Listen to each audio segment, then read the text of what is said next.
Today we begin a study of the letter of James, one of the most practical books in the New Testament. If you had to summarize James in one sentence, it would be this: faith that does not work is not real faith.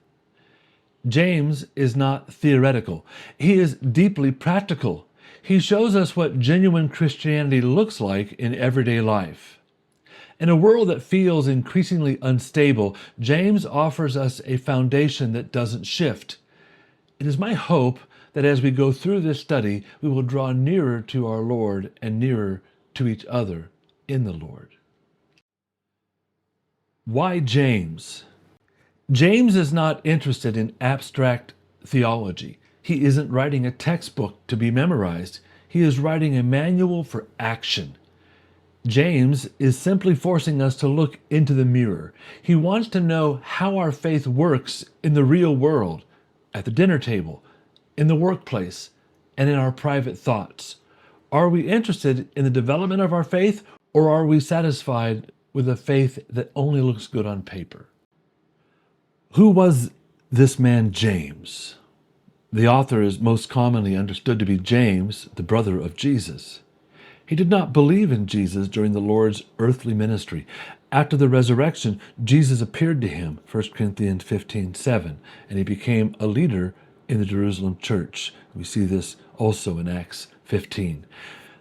What is striking is how he introduces himself, not as the Lord's brother, but as a servant of God and of the Lord Jesus Christ.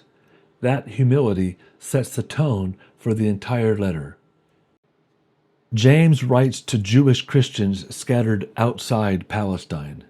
These believers were living under pressure, facing economic hardship, experiencing social tension, and wrestling with persecution. James writes to help them live faithfully in unstable times. And that makes this letter incredibly relevant to us. James was likely written in the late 40s or early 50s. That makes it one of the earliest New Testament writings. This is Christianity in its early formative stage, and already believers were struggling with division, worldliness, favoritism, and empty profession. Human nature has not changed much. James dives straight into the deep end in chapter 1. He says, "Count it all joy when you meet trials." We, like the recipients of this letter, have external trials, the furnace God uses to refine our souls and produce steadfastness. Then we have internal temptations, the desires of our own hearts pulling us away. God proves us to strengthen us, but He never seduces us to ruin. James says a man who hears the word but doesn't do it is like someone who looks into a mirror and immediately forgets his true face. The perfect law of liberty is meant to change us, not just inform us. The central theme of James is living faith. James is concerned with authenticity, not what we claim, but what we demonstrate. He repeatedly contrasts hearing versus doing, saying versus obeying, claiming faith versus showing faith. James forces us to examine whether our faith is visible. As the body without breath is dead, so faith without works is dead. Think about that imagery. Breath proves a body is alive. It is the evidence of life. In the same way, our works, our act of obedience, prove that our faith is living. James isn't saying we earn our salvation through works. He is saying that if the Spirit of God is truly living in you, it's going to be unavoidably present to everyone around you. If there's no breath, there is no life. If there's no fruit, we have to ask if the root is truly planted in Christ. Some people think James and Paul are at odds, but they are actually standing back to back fighting different enemies. Paul was fighting legalism, the idea that we save ourselves by the law. James is fighting a lifeless, empty profession of faith. Paul focuses on the root, James focuses on the fruit.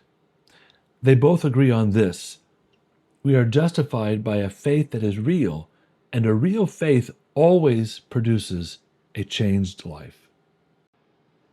James tells his reader that favoring the wealthy while shaming the poor isn't just bad manners, it's a transgression of the gospel.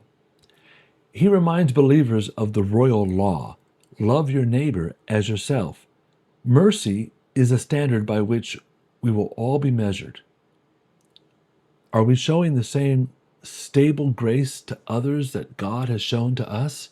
Or are we still looking at people through the world's eyes based on what they can do for us? James devotes significant attention to speech.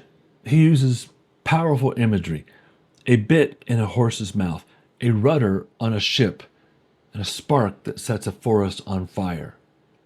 Words are small, but powerful. In a struggling church, careless speech can destroy unity. Faith controls the tongue. A controlled tongue is a mark of a stable character. Our words can direct a life like a rudder, or they can set a whole community on fire like a spark. Faith must have control over the tongue. It's beautiful to see how James reflects the teaching of his brother Jesus. He essentially translates the Sermon on the Mount into the daily life of the church. Where Jesus says, "Blessed are the merciful," James says, "Mercy triumphs over judgment." Where Jesus says, "Do not swear," James says, "Let your yes be yes." James was a faithful student of the Master. As we study this letter, we are hearing the echoes of the King himself. As we wrap up this introduction, I want to leave you with 4 markers for the week ahead. First, choose joy. Trust that God is working in your trials. Second, guard speech. Realize your words have the power to build or destroy. Third, active compassion. Reject favoritism and care for the vulnerable. And fourth, be a doer. Don't just hear the word of God. Apply it on purpose. James ends his letter in a very striking way. He doesn't close with a goodbye or a greeting. He ends with a rescue mission. He reminds us that if a brother or sister wanders from the truth, we have a responsibility to turn them back. Real faith isn't just about our personal growth. It is about the survival of our community, the church. We are knit together, as Paul says. I want to close with this question: who in your sphere of influence is wandering? And are you willing to be the bridge for their return? Let us be even more diligent this week to show Christ to one another. Grace and peace be with you all.